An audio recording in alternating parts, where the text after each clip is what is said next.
This Friday, Jamie Lee Curtis and Lindsay Lohan are back to switch things up in Disney's Freakier Friday. Totally, yes. It's an absolute riot. Woo! And the only movie that can be described as... So much weirder than the last time. What last time?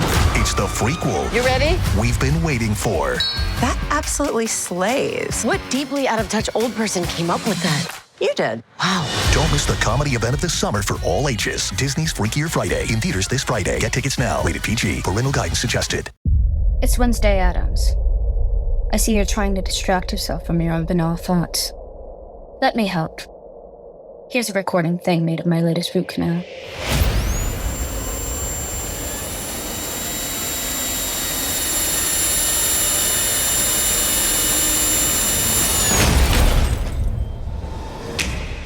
Wednesday, Season 2, begins August 6th, only on Netflix.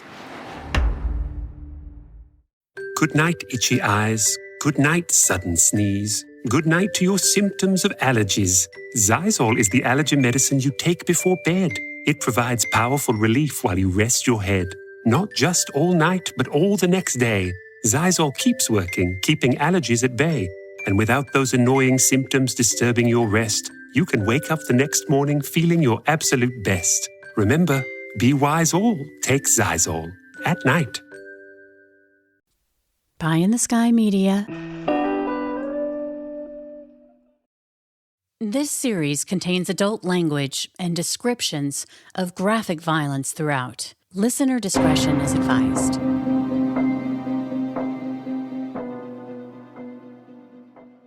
So is this the Clarice Starling piece of the description of the book? Because it's really, that's what it sounds like to me. It's very psychological. It's incredibly psychological. There are parallels with that.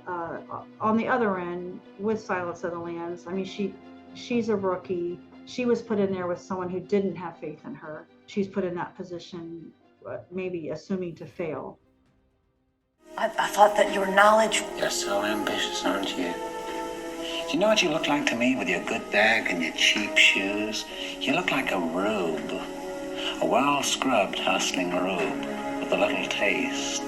Good nutrition's giving you some length of bone, but you're not more than one generation from poor white trash, are you, Agent Starling? And that accent you've tried so desperately to shed, pure West Virginia. What does your father do? Is he a coal miner? Does he stink of the land? You know how quickly the boys found you. All those tedious, sticky fumblings in the backseats of cars, while you could only dream of getting out, getting anywhere, getting all the way to the apple pie.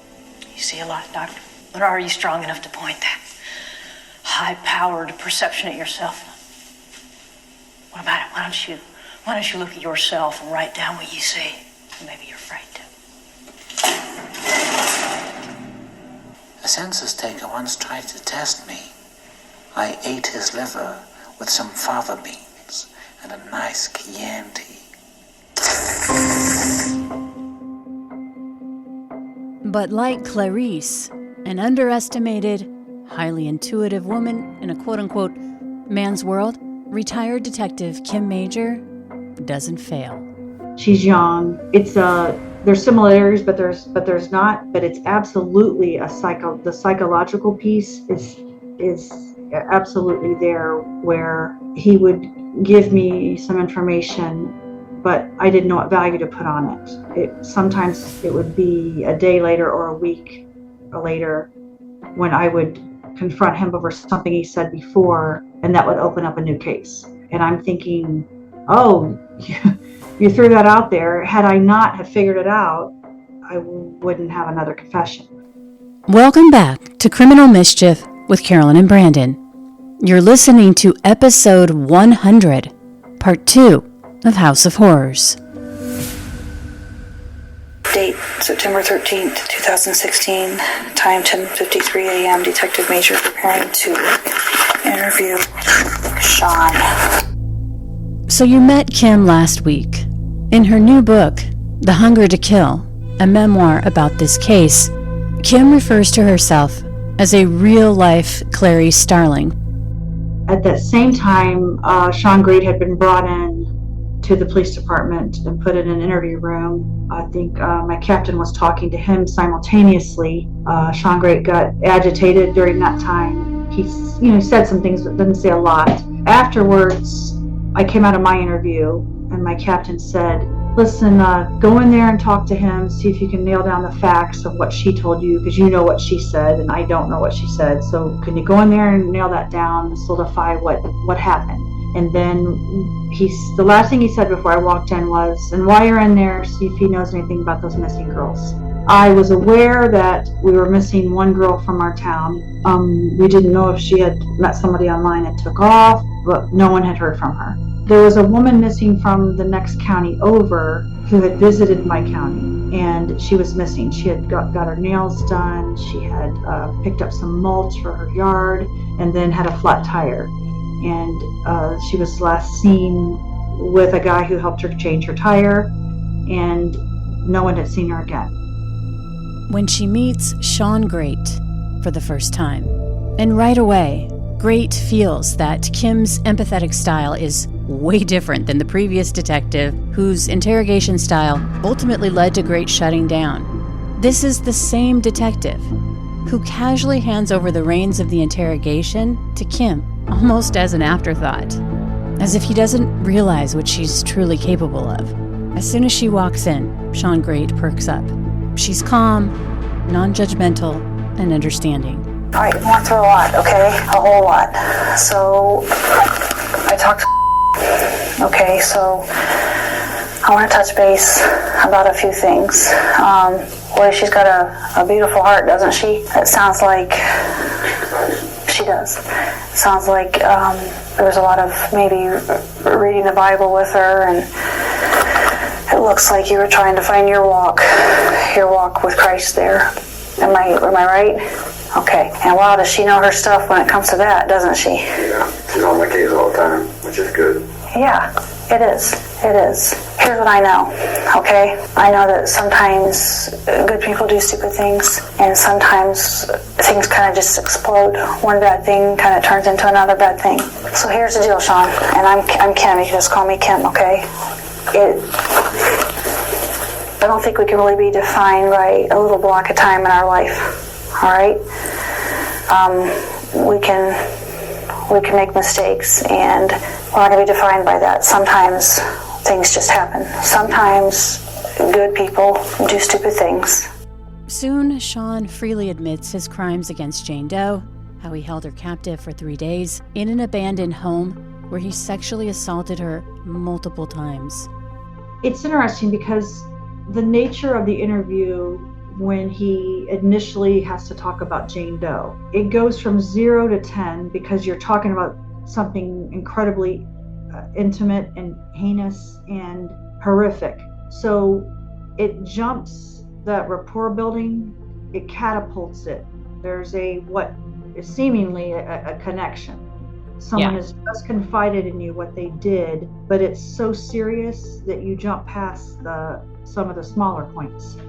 Now, if you'll recall from last week, Kim was a quick study when it came to Sean Great's hot-button issues, and she would strategically navigate away from those murky waters until she was ready to go a little deeper. He had this thing about whether someone thought he was lying, or if he thought you were lying, or if you thought he was lying, you're done with him. So I became quickly aware of that. After Great confessed to his crimes against Jane Doe, Kim deftly steers the conversation to Elizabeth Griffith, a woman who had gone missing on August 16th, a month before Jane's abduction. During July and August of 2016, Sean Great would often go to the Salvation Army Kroc Center in Ashland, Ohio, for the free meals and other amenities like badminton and tennis. It's here that Jane Doe would introduce Sean to Elizabeth. Both women lived in apartments near the Kroc Center. Elizabeth lives alone, and she suffers from paranoid schizophrenia. But according to her counselor, around the time that she went missing, Elizabeth seemed pretty excited about something. She met with this counselor several times a week, and it was her feeling that Elizabeth had met someone. In fact, on August 16th, Elizabeth would call her counselor, anxious to talk with her about something, but the two weren't able to connect that day. And that afternoon, Elizabeth went shopping in town, and she was last seen walking alone on Main Street. We can't find Elizabeth. We'll find her, but we can't right now. Hey, look at me. Look at me. I need your help. Why not? Okay? I need your help. I'm not here to judge you. I'm not gonna leave your side. We're gonna help it. I'm gonna ask you for your help here. Okay? Are you hearing me okay? Are you understanding me when I talk? Can you help me? Sean is denying that he knows anything about Elizabeth. And at this time, Kim doesn't have any idea that Sean has murdered 2 women, and they are inside the house where he was just arrested for holding Jane Doe captive. Now, there's a huge law enforcement presence at the house where Sean was arrested, but they were still waiting to get approval to execute a search warrant, which meant none of the investigators had a clue that Elizabeth's body was inside in an upstairs closet, and that his other victim, Stacy Stanley, her body was in the basement. But as Kim is speaking with Sean, she's picked up on something, that in his twisted worldview, he believes that he's a good guy. I don't think she's okay. We're past that, I think. We're past that. Well, you know she's not okay. What? You know she's not okay, pretty much. You know? That's what I believe. That's what I believe. I know. Maybe she's better off, though. She has a mom.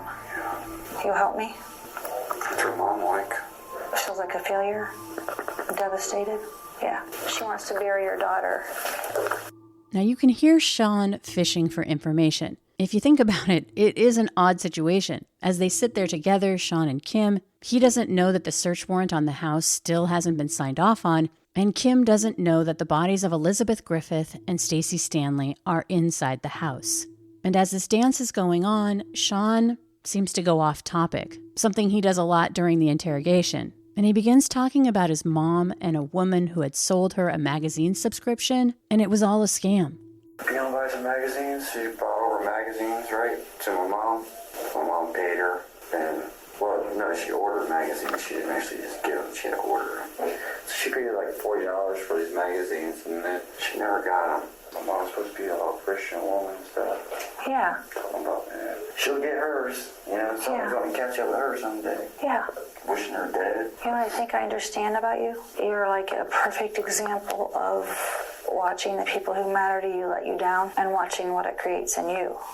Now, at the time, Kim thinks this is just another one of Sean Grade's detours. His brand of deflection to get off the topic of Elizabeth, while at the same time criticizing his mother, who was supposedly, according to him, a good Christian, and yet was wishing ill on this magazine salesperson. We'll get back to this thread in a bit, as it's important. But Kim steers the conversation back to Elizabeth. I know you're just giving me a chance. What? You're giving me a chance. You already know. I am? Yeah, you're giving me a chance. Can you take me to her? You've already found her. I haven't found her. No. No. Because you act like something happened to her already. Like, hey. I don't know. You're trying to find somebody that did something to her. More important than finding what happened to her is finding her body. Can you do that much for me? I might not be able to take you to her. Maybe someone else or others. With that one statement, I can take you to others, Sean switches gears, taking the investigation in a whole new direction. Finally admits to me that he had done something, but he did not admit to Elizabeth Griffith. That's who I was talking about. He remarks, well, I don't know about her, but there might be another one or others. And I said, I was thinking, is he toying with me? What is this? He hadn't admitted to killing anyone. I didn't know that he had killed anyone. And he starts to confess to a homicide of a woman in the next county over. This is a woman who has not been reported missing. And so I don't know if it's true or not. I said, what's her name? He starts crying. He starts telling me about what he did to her. Her name's Candace Cunningham. Candace Cunningham had been in a relationship with Sean for about 7 months. They were living together in a vacant home. Now, at the time of this interrogation, Candace hadn't been reported missing, And later, when her mother would be interviewed, she would say that her daughter had told her that she was planning a move to North Carolina, that she was so excited because she believed she'd met the perfect man and they were planning on getting married. What happened? She's gone?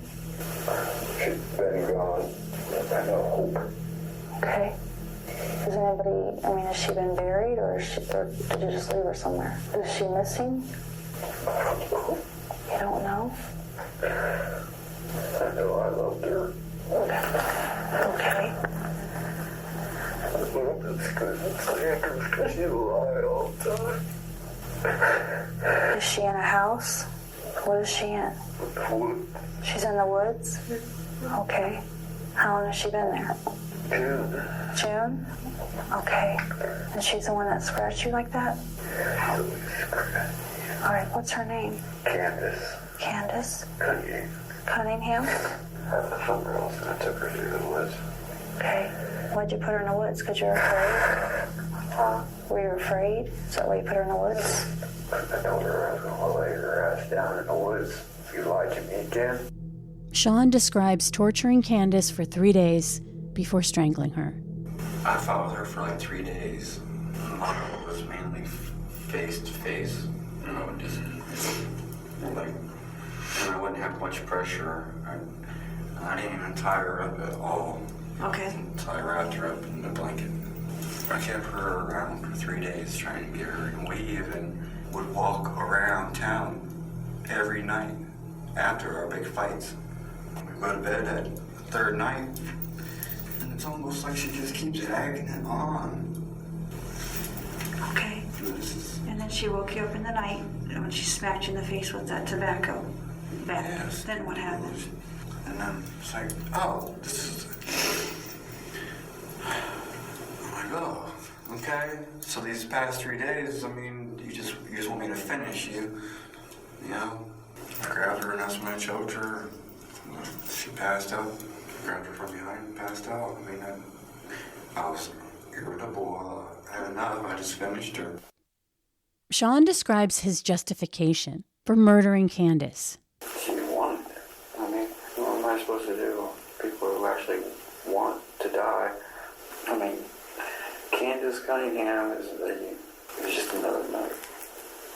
It's crazy. Should not be out in society. Probably end up fighting all this stuff in court for this reason, because some of these cases dropped. Maybe not, but still something. Because we're unable to work. Really need to do something about that. So you feel like, I'm going to paraphrase, so correct me if I say something wrong, okay? You feel like they're a burden to society. They're doing nothing. They're handicapped, unless there's a medical reason. Sean says that he brought Candace's body to some woods that were behind an abandoned house in June of 2016, that he murdered Candace 3 months before Jane Doe's abduction. After this, Kim goes back to Elizabeth, and for the first time, Sean would not only admit that he knew Elizabeth, but he shares how he felt about her. Everybody acts like there's something already wrong with her. She should be sad for her. Be sad for her. That's what she wants everybody to do. Feel sorry for her. Just grow up. She's mentioned it about not wanting to be alive before that one time. Like within 5 minutes on numbers. Oh my goodness. She should have been taken back or put in some institution a long time ago. Something special. They need a special. They almost need a special city for all the retards out there collecting that retard check. So they're unable to go out and get a work job. And they collect their $700 some check. So I need to get them out of there because it's a good thing I'm going to jail. Because I'm probably about ready to take, capable waste of lives. Sean Great begins to confess his cruel and diabolical crimes against Elizabeth Griffith. He says that they'd been playing Yahtzee at Elizabeth's house on August 16th, that he would leave, and then later that night, Elizabeth would call him, and he would invite her over to his place to have some barbecue chicken. But when she came over, he grew tired of Elizabeth's complaints that she was feeling suicidal, which angered him. And at first, he was just playing around, so he says, when he tried to strangle her to prove his point that she really didn't want to die. She insisted to look around, right? Okay. So I go upstairs. She I showed her upstairs, and she just kind of like, trying to put moves on me, which was weird because when talking to her, I didn't really feel that. Did you end up having sex with her? No, I did not. Okay. Didn't do nothing with her at all. So when it came to the point that... I struggled, her shirt did end up coming off. Okay. How did it come off? I was moving like choking her. You were choking her? Yeah. Did you choke her from the front or choke her from behind? It just happened. I choked her. I just reached out and just choked her right. I asked her, "You sure that's what you want?" I mean, because she thought about like killing herself. So I do that. It's jokes a lot of times. Like even with friends, guy friends, whatever. You know what I mean? They start talking about killing herself. Well, we waited on joke around and see whatever, But now it's to the point. It's like, okay, let's see exactly how much they really do want to die. You know what I mean? Some little feeling, right? Yeah. She fought it. Like, that's not what you want. And then she just started blowing up. Like, she took it out of proportion. Like, I was just joking. Because of the wake up strangle. Friday strangle. Like, you know what I mean? And she got all serious. And there wasn't no calming her down. She just lost it. I had panic. You panicked? And then you just did it again? Make another choice to slowly calm her down. She was just like moving around and stuff like that. So threw her on the bed. So did you strangle her again? Is that how she died, or is there another way? That's the way she died. Sean's justification for murdering Elizabeth is a window into his warped mindset that revolves around a pattern of judging other people coupled with his own narcissism. Are there any other girls in the house right now? Yeah? One down in the basement. Down in the basement? What's she in? She's just in the basement. She's just down in the basement? Yeah. Tell me about it. She just let me on to the point of there was no stopping, and it really irritated me. Sean Great is referring to 43-year-old Stacy Stanley, a mother and grandmother. What's her name? Stacy. Stacy?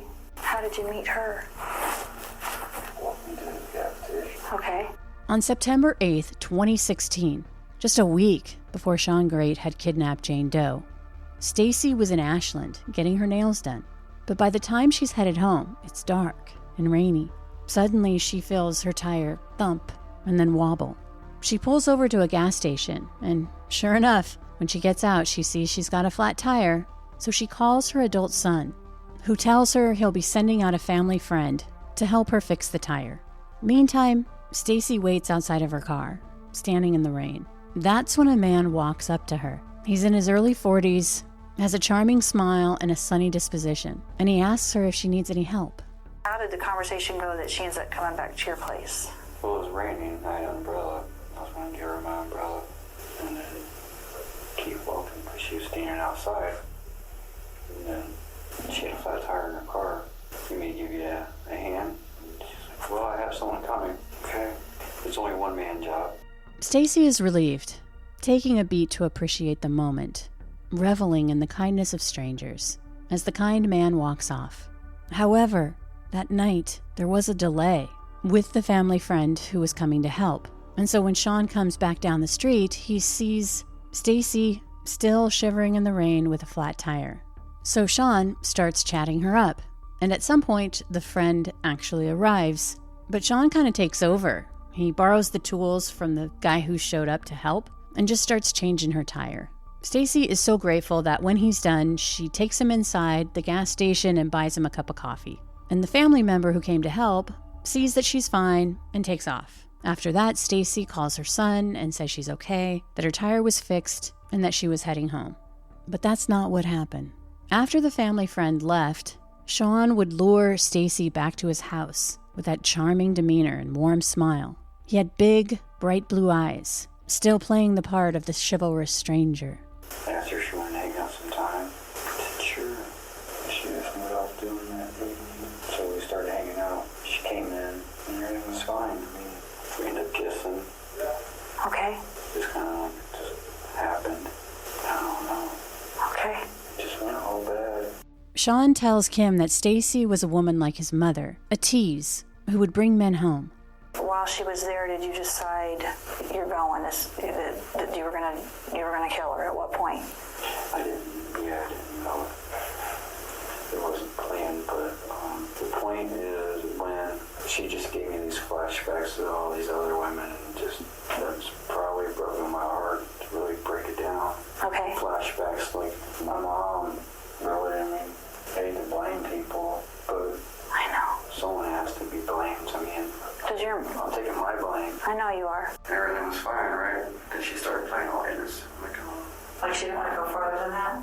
Yeah, and that's when I called her on sugar daddies. I said, quit. If I listed out $40, then you do something. You know what I mean? Yeah, no matter what it is, it's going to get bad. Sean accuses Stacy of having sugar daddies, like the family friend who had come to help her change the tire. Have you heard the buzz? I know I have. The rave reviews about the amazing results people are achieving with Ozempic or Wegovy. Maybe you've heard about it too and are curious, but think, it's too expensive and those brands are hard to get. Well, think again, because there's another option. Ro. Here's the deal. Ro has compounded GLP-1s in stock right now, which have the same weight loss ingredient as brand name GLP-1s at a fraction of the cost. So, now that that's out of the way, if you want to make some changes in your life right now, Ro, along with a healthy diet and exercise, could be just the thing that you've been dreaming about. The you inside of you. And Ro makes it really easy to start the process right now, basically from the comfort of your own home. Step 1, you complete an online medical visit, there's a lab test, and Ro-affiliated healthcare providers qualify you for the medication based on your BMI and medical history.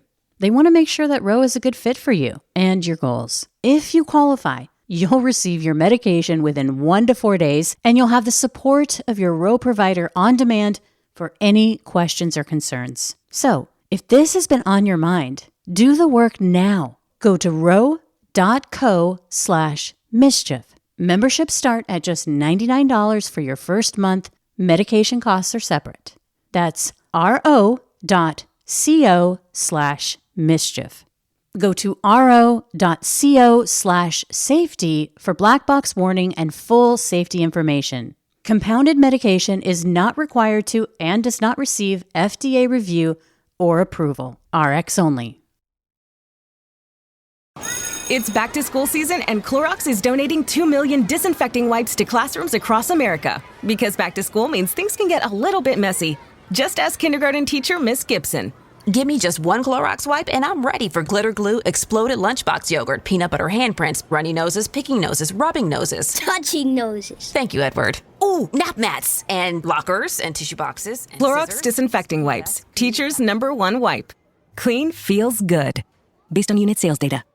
The #1 selling product of its kind with over 20 years of research and innovation. Botox Cosmetic, out of botulinum toxin A, is a prescription medicine used to temporarily make moderate to severe frown lines, crow's feet, and forehead lines look better in adults. Effects of Botox Cosmetic may spread hours to weeks after injection, causing serious symptoms. Alert your doctor right away as difficulty swallowing, speaking, breathing, eye problems, or muscle weakness may be a sign of a life-threatening condition. Patients with these conditions before injection are at highest risk. Don't receive Botox Cosmetic if you have a skin infection. Side effects may include allergic reactions, injection site pain, headache, eyebrow and eyelid drooping, and eyelid swelling. Allergic reactions can include rash, welts, asthma symptoms, and dizziness. Tell your doctor about medical history, muscle or nerve conditions including ALS or Lou Gehrig's disease, myasthenia gravis, or Lambert-Eaton syndrome, and medications, including botulinum toxins, as these may increase the risk of serious side effects. For full safety information, visit BotoxCosmetic.com or call 877-351-0300. See for yourself at BotoxCosmetic.com.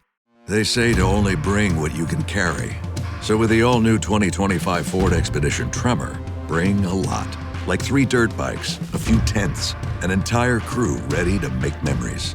A panoramic 24-inch display, and the confidence to push your limits. The all-new 2025 Ford Expedition Tremor. Always consult the owner's manual before off-road driving. Know your terrain and trail difficulty and use appropriate safety gear. Max payload varies based on accessories and vehicle configuration. See label on door jamb for carrying capacity of a specific vehicle. Always properly secure cargo. Deborah had to have surgery. I had hip surgery in November of 2024. Her United Healthcare nurse, Crystal, checked on her. We do a routine call after surgery, and I could tell that she was struggling. Deborah needed help. My infection markers were through the roof. And Crystal knew what to do. I called the hospital and said she's coming in. And got Deborah the help she needed. Crystal and United Healthcare saved my life. Hear more stories like Deborah's at uhc.com. Benefits, features, and/or devices vary by plan area. Limitation and exclusions apply. She had sugar daddies. I call it like it in a way. I brought that up, and she was straight up lied to me. Just like playing off like she's all innocent. I just seen how she just played this dude about changing her tire. And, oh, get hold of me sometime and all this, you know what I mean?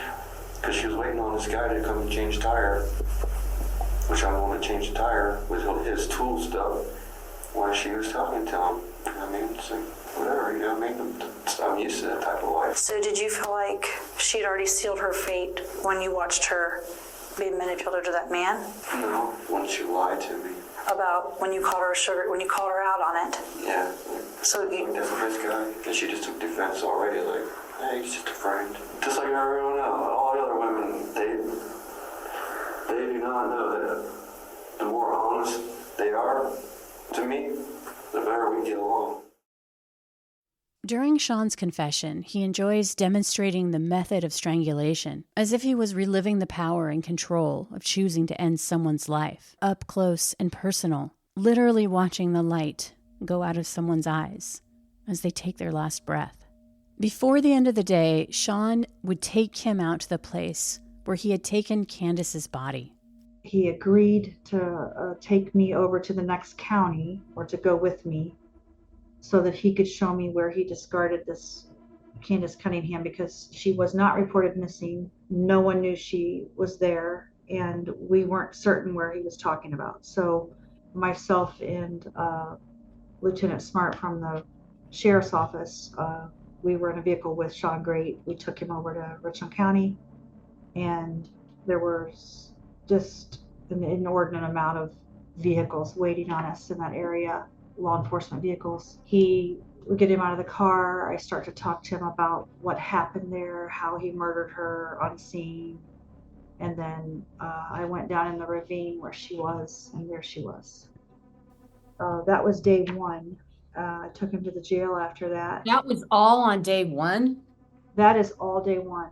Whoa. Afterwards, I went out to the scene where I saw the victims that had been removed from the home. I went in the home to point out anything that he mentioned during the interviews that we would want to collect. And that was it for day one. I just have to pause here for a second. I'm sure you've never had a day like that ever. No, I haven't. I have not. I've worked some horrific cases, but I had not had a day like that. Did you just go crawl into bed and like hug your partner, or what did you do to just purge? I called my parents on my way home. Mom had me on speakerphone, and there were helicopters everywhere, news media. Nobody really knew what was going on. There were rumors out there of missing women. People had seen them bringing stuff out of the home.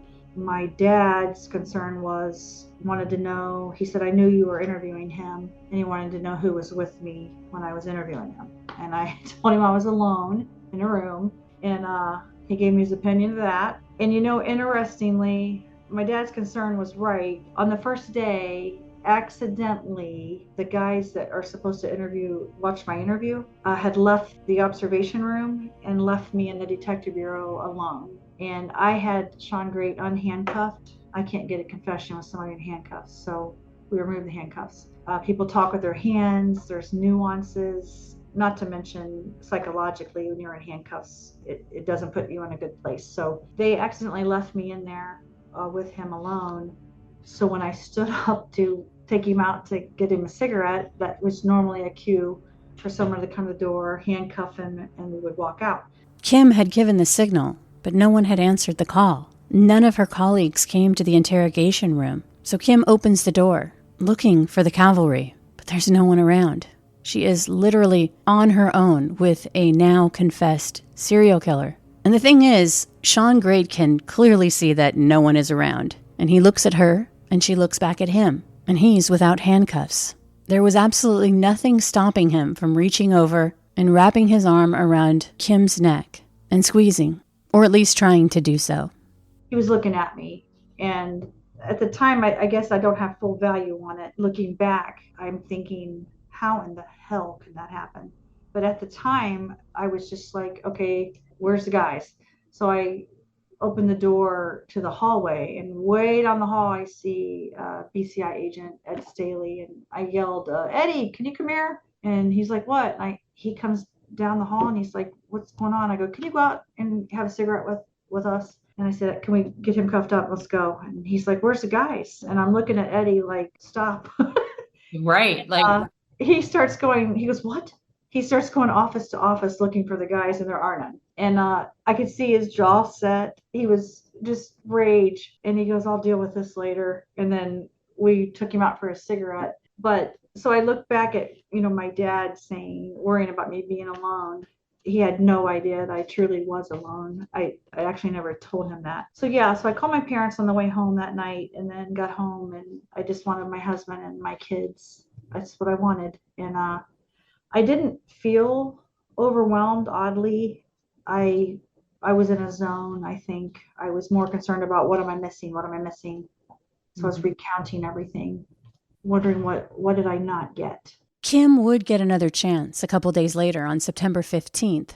Sean was demanding to speak with her again. He'd already confessed to murdering Elizabeth, Candace, and Stacy, but he says there's another victim, a decade-old cold case. 2006.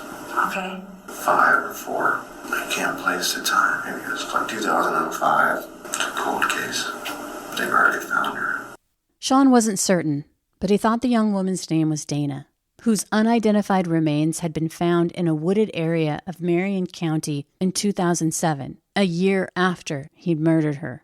Now, remember that interview clip I played earlier, where Sean was ranting about a door-to-door magazine salesperson who he claimed had conned his mom out of her subscription? Well, Sean is about to drop another bombshell, that his earlier rant about the traveling magazine salesperson is actually the beginning of another murder confession that he'd committed more than 10 years ago. Sean tells Kim it was like divine intervention when he ran into the young woman just a few months after she'd sold that subscription to his mother. Tell me what happened. Well, it's kind of weird how it happened. In a way, I feel like I had to do something. Okay. Get out of control. I didn't know what to do. This lady selling magazines are supposedly for a college, but never really did come through. Okay. Order. She around collecting money. Lots of fake orders. And my mom paid her, and she's just waiting on money, and so that's all she complains about. Well, I found her. Okay. I found her, and she tried to sell me magazines as well. So that's how I knew who it was her. Started arguing with her, like, you're a con. You're just gonna take, you're gonna take my money and run. I said, no. I said, yeah, you are, because you did my mom's too. 23-year-old Dana Lowry was from Louisiana. Her unidentified remains were found in March of 2007 in Marion, Ohio. And Sean would claim that she was his first victim. That when he just happened to see her around town, he purposely struck up a conversation, acting like he wanted to buy a magazine subscription. Then he asks Dana if she wants to go hang out at his grandparents' house, which was where he was living alone. Well, first we sat in the kitchen on the bar stools and just sit there for a minute. And I felt her bullshit, and I was just feeling raged. So I said, hey, come on in back here. Show you my ball cards. She did. I have all kinds of ball cards. Used to. And there she comes. So that's when I fronted her. So you gonna rip me off like you did my mom? And what did she say? She said, who's your mom? I said, oh, so you do it a lot to people. She tried to get past me, and I just yanked her up, walked her back a little bit to the living room, because all my stuff was in the bedroom. I didn't have nothing in the other rooms. That's when I choked her out right here. I believe it. Her nose was bleeding. There was some blood. Could have been from her lip right here. She peed her pants. How did she die? Strangled her. Oh, wait, no. didn't. I strangled her at first, and then I dragged her down to the basement after she passed out. Then I panicked. I ran upstairs. I grabbed the knife, stabbed her in the neck. Sean would detail that he wrapped Dana's body in a blanket, placed her in his trunk, and drove her out into the woods. I did go back after a few months, and I burned a fire. I caught her on fire, just burn up a little evidence, just in case if there was. I've been paranoid, just beating myself up the whole time, but I don't know what to do. Sean's confession would solve who killed her, but her identity would remain unknown until 2019. Her body had been found but not identified. For all of these years, she was not identified. She was finally identified by the DNA Doe Project, where I'm so thankful that the system reached out to a private company to do the DNA. Again, Kim asks Sean, is there anyone else? And he would say no. 4 victims. That was it. But in her heart, Kim wasn't satisfied. She believed that she had missed something, that the answers were right in front of her, packaged within Sean's stories, just like the magazine subscription rant. And in the days following his last confession, she replayed bits of their conversation, searching for clues. He also had talked about these forts he would build all over the place and would stay in the woods in these forts. And one of the interviews, he just kept talking about these forts. So I went home and I was in the living room late at night. And my oldest son came in and he was getting ready to go to the police academy. And he's kind of the strong, silent type. He doesn't have to say anything, but he's just a tough kid. He said, "What's going on, Mom?" And I said, "Well, Corbin, I don't know." I said, "Great keeps talking about this fort over and over. He keeps bringing up this one particular fort, but there's forts everywhere. So I don't know why he keeps bringing up this fort." He said, where is it?" I said, "Well, if you come up out of Mifflin, which is near my home, you come up out of Mifflin and you take that first left." And my son said, "Yeah, and you take a hard right and there's a gas well up there and they found a woman there a while back." I go, "What are you talking about?" And as a crow flies, it's like 1.5 miles from my house maybe. And I said, what do you mean?" And he said, "Yeah, they found a woman there. It was like an overdose and they dumped her body there." And I said, "What?"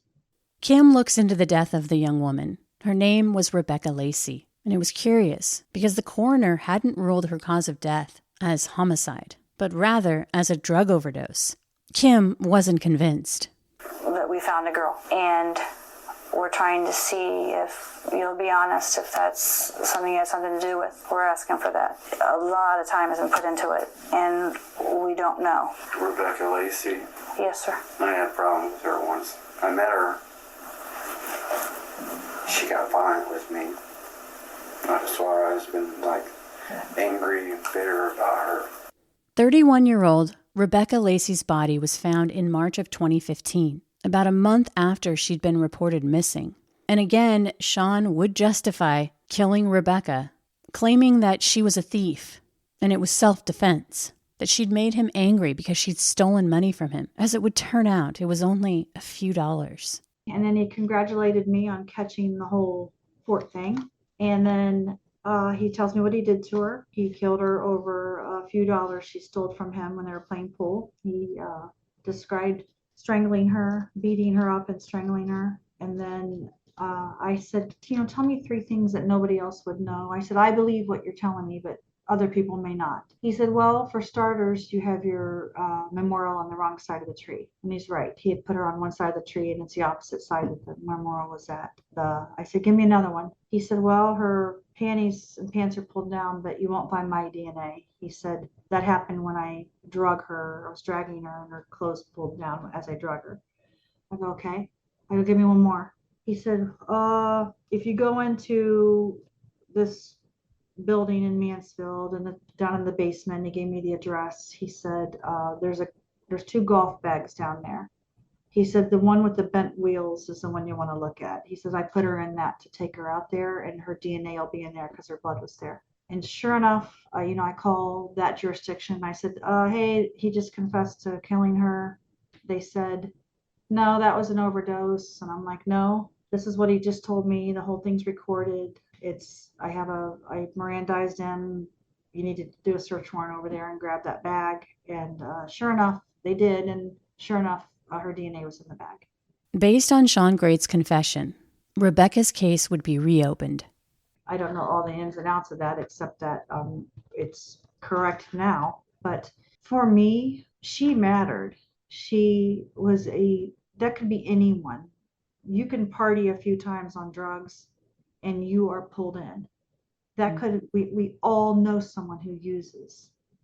And for me, giving her justice is a proud moment for me. And the proud moment probably relates to the innocence of my son Corbin, who really kind of cracked a case. I'm so proud of him for his fresh mindset that says, he did this, Mom. A grand jury would indict Sean Great on 2 counts of aggravated murder in the deaths of Stacey Stanley and Elizabeth Griffith. He would also be charged for the kidnapping and multiple sexual assaults on Jane Doe, whose heroic 911 call would lead to his arrest.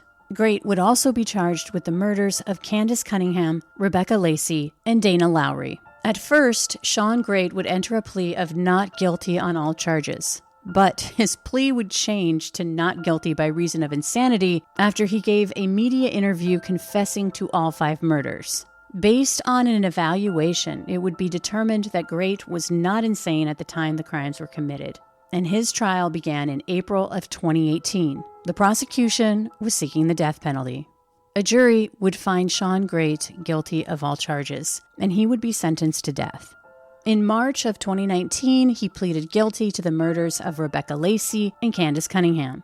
The following September, he pleaded guilty to the murder of Dana Lowry. Sean Great is scheduled to be executed in March of 2025. But because Ohio no longer uses lethal injection, his execution is in limbo, because Ohio state law doesn't currently permit any other method.